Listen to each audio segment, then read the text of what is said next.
Kebayang nggak betapa menakutkannya kalau di kamarmu ternyata ada seorang psikopat yang bisa sewaktu-waktu mencelakaimu.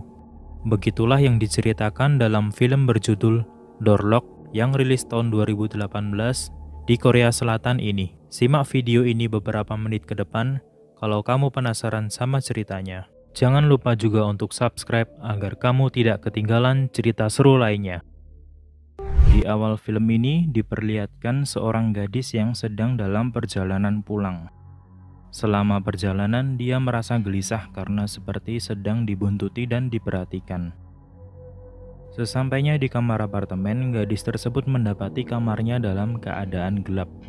Dan dia sudah beberapa kali mencoba menghidupkan lampu namun tidak bisa. Akhirnya dia menggunakan lampu yang ada di ponselnya sebagai alat penerangan dan tak lama kemudian dia mendengar suara dari dalam ruangan tersebut. Dia mencari tahu sumber suara tadi dan saat mengecek sebuah lemari, tiba-tiba muncul seseorang yang langsung membekapnya dari belakang.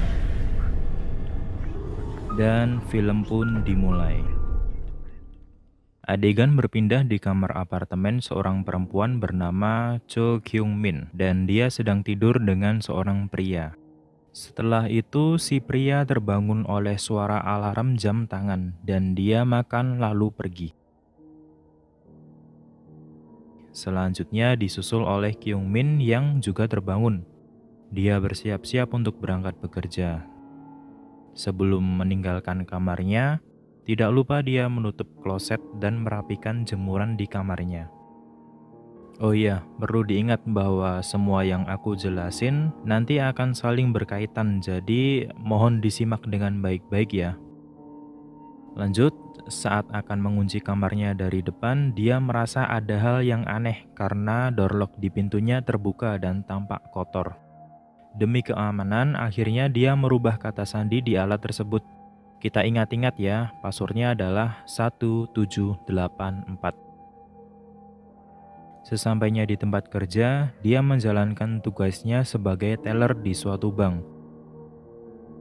Sepulang Kyung Min dari tempat kerjanya, kita diperlihatkan dengan seseorang perempuan lagi bernama Yojo. Dia ini adalah teman dekat Kyung Min. Mereka sedang berbincang terkait pekerjaannya, dan Kyung Min mengungkapkan ingin mendapatkan perpanjangan kontrak agar memiliki uang yang cukup untuk pindah dari apartemennya yang sekarang. Di saat mereka sedang ngobrol, tampak seorang pria yang sedang memperhatikan mereka dengan tatapan yang cukup aneh. Sesampainya di apartemen, dia disambut oleh penjaga apartemen shift malam dan dia diberi sebuah titipan paket. Ternyata itu adalah paket dari ibunya. Dia tahu setelah membaca surat dari ibunya yang tertempel di pintu kamar. Dan di sini lagi-lagi dia menemukan door lock miliknya terbuka. Setelah itu dia menelpon ibunya dan terjadilah perbincangan antara ibu dan anak. Tidak lupa dia juga menanyakan kepada ibunya apakah membiarkan door lock-nya terbuka begitu saja. Namun ternyata ibunya tidak merasa melakukan hal tersebut. Nah, di sini Kyung Min nampak kebingungan siapa yang sudah mengotak-atik door lock miliknya. Saat akan tertidur, tiba-tiba terdengar suara orang mengetuk pintunya. Tidak hanya mengetuk, bahkan orang tersebut berusaha memasukkan kata sandi pada door lock. Namun beberapa kali dicoba ternyata gagal. Dan lebih parahnya lagi, gagang pintu kamarnya digerak-gerakan dengan cepat seperti akan dibuka dengan paksa. Akhirnya dia mencoba memberanikan diri untuk mengecek siapa orang tersebut. Namun saat dilihat melalui lubang pintu, ternyata tidak ada siapa-siapa. Kyung Min yang merasa khawatir akhirnya melapor kepada polisi. Polisi datang dan melakukan pengecekan, namun karena tidak ada barang bukti yang kuat, akhirnya kejadian tersebut tidak bisa ditindaklanjuti. Dan ternyata, menurut pengakuan dari polisi, bukan kali ini saja Kyung Min melaporkan hal serupa, yang berarti dia sudah mengalami kejadian yang sama di hari-hari sebelumnya. Keesokan harinya, Kyung Min terbangun dengan kepala yang agak pusing. Dan sama seperti hari sebelumnya, dia bersiap-siap berangkat bekerja. Sebelum dia meninggalkan apartemen, dia diajak berbicara oleh penjaga apartemen shift pagi yang bernama Han Dong-hun. Di sini Kyung Min juga sudah ingin memeriksa CCTV di apartemen untuk mengecek pelaku yang semalam mengganggunya. Namun karena dia sudah akan berangkat bekerja, akhirnya dia menunda pengecekan CCTV. Adegan berpindah di bank. Tampak Kyung Min sedang melayani seorang pria bernama Kim Gi Jung. Kalau kita lihat pria ini seperti nggak asing ya. Yap, bener banget karena ini adalah pria yang memperhatikan Kyung Min dan temannya di dalam kereta. Dan terjadilah perbincangan di antara mereka. Ya, obrolan mengenai pelayanan bank seperti biasalah. Tapi kalau dilihat-lihat, Gi Jung ini terus memandangi Kyung Min, sepertinya dia menyukainya. Lalu dia mengajak Kyung Min untuk ngopi bareng yang jelas ditolak oleh Kyung Min dengan jawaban yang halus. Tidak terima dengan hal tersebut, Gi Jung membuat keributan sampai akhirnya harus diusir oleh satpam.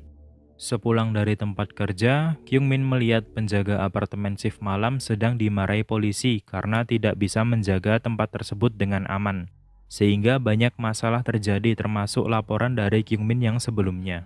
Lalu dia segera bergegas menuju kamarnya karena merasa tidak enak dengan si penjaga apartemen. Di malam hari, saat Kyung Min tertidur, tiba-tiba muncul pria dari bawah ranjangnya. Pria tersebut memberikan obat bius kepada Kyung Min. Lalu pria itu mandi dan tidur di ranjang tersebut. Tampak juga jam tangan yang tadi diperlihatkan di awal film. Di hari berikutnya, Kyung Min mendapatkan kabar baik karena ternyata dia diangkat menjadi karyawan tetap di bank tersebut. Namun ternyata tidak hanya hal baik yang ia terima di hari tersebut. Dia juga apes karena sepulang kerja harus bertemu lagi dengan si pria aneh Gi Jung yang lagi-lagi mengganggunya. Kyung Min ditahan saat akan menaiki bus dan dipaksa untuk pulang bersama Gi Jung. Untungnya tak lama kemudian manajer bank yang bernama Manajer Kim datang menolong Kyung Min dan mereka pun pulang bersama. Sesampainya Kyung Min di kamar apartemennya, dia mendapati kamarnya yang gelap dan dia berusaha menghidupkan lampunya namun tidak bisa. Wah, kayaknya bakal terjadi lagi nih adegan seperti di awal film. Tapi tenang aja karena di sini tiba-tiba Manajer Kim datang ke kamar Kyung Min. Awalnya hanya ingin mengembalikan dompet Kyung Min yang tertinggal, namun akhirnya membantu untuk menyalakan lampu di kamarnya. Setelah lampu menyala, tampak jemuran pakaian pria terpampang di tengah ruangan. Manajer Kim mengira itu adalah milik suaminya, namun Kyung Min menjelaskan bahwa itu hanya untuk tanda, agar Kyung Min terlihat seperti sudah berkeluarga dan tidak diganggu oleh penjahat. Setelah itu, Kyung Min masuk ke dalam kamar mandi dan dia mendapati hal yang aneh yaitu tutup klosetnya terbuka. Seperti yang kita lihat di awal film bahwa Kyung Min ini mempunyai kebiasaan menutup kloset sebelum berangkat bekerja. Lantas, ulah siapa itu? Di sisi lain, Kyung Min juga merasa curiga terhadap manajer Kim yang tiba-tiba datang ke kamar apartemennya, padahal dia tidak pernah memberitahu nomor kamarnya. Dia lalu menanyakannya kepada manajer Kim. Dan sebelum pertanyaan tersebut dijawab, dia sudah buru-buru turun ke bawah dengan alasan mengambil kopi. Padahal memanggil polisi, meninggalkan si manajer Kim yang sendirian di kamar.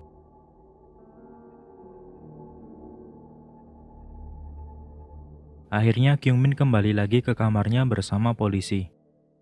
Ya, rencananya untuk menangkap manajer Kim yang dicurigai selama ini telah mengganggu Kyung Min.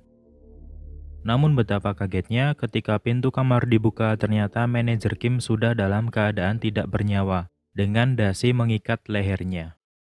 Kyung Min pun dibawa ke kantor polisi dan diselidiki. Malah dia yang dicurigai telah melakukan pembunuhan berencana dengan bersekongkol dengan orang untuk membunuh manajer Kim lalu berpura-pura memanggil polisi. Di sini juga ditegaskan bahwa manajer Kim mengetahui kamar Kyung Min karena menanyakannya kepada penjaga apartemen.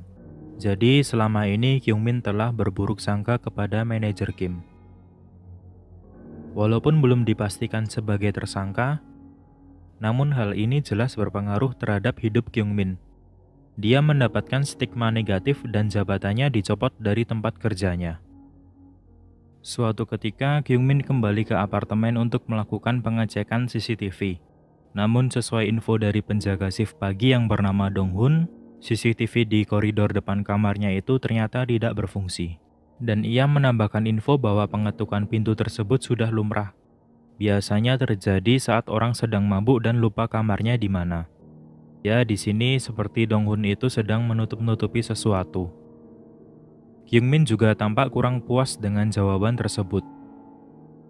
Berpindah di kamar Kyung-min, saat membersihkan kamar dia menemukan suatu alat scanner.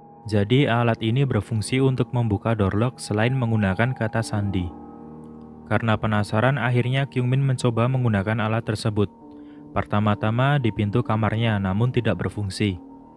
Lantas dia mencoba di semua kamar di apartemen tersebut.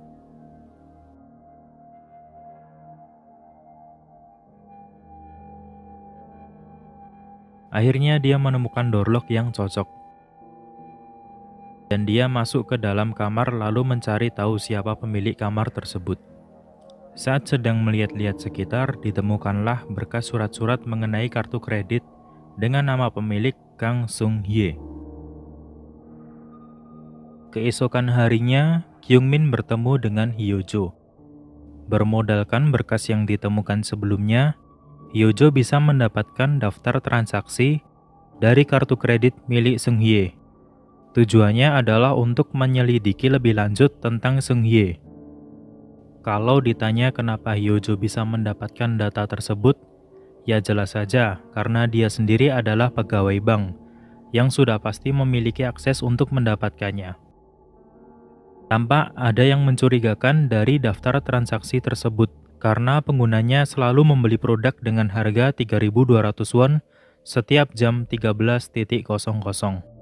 Bertempat di minimarket di dekat apartemen Kyung-min. Hyo-jo juga mencoba mengirim pesan ke nomor Sung-hye untuk mencari tahu, namun sayangnya tidak ada respon. Akhirnya mereka memutuskan mengecek langsung ke minimarket. Tujuannya adalah untuk mengetahui barang apa sajakah yang seharga 3.200 won. Namun sayangnya mereka tetap tidak menemukan titik terang karena kekurangan petunjuk.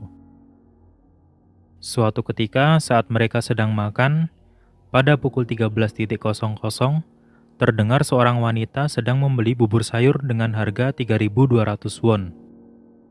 Mereka mencurigai itu adalah Kang Sung-hye, lalu mereka mengejarnya.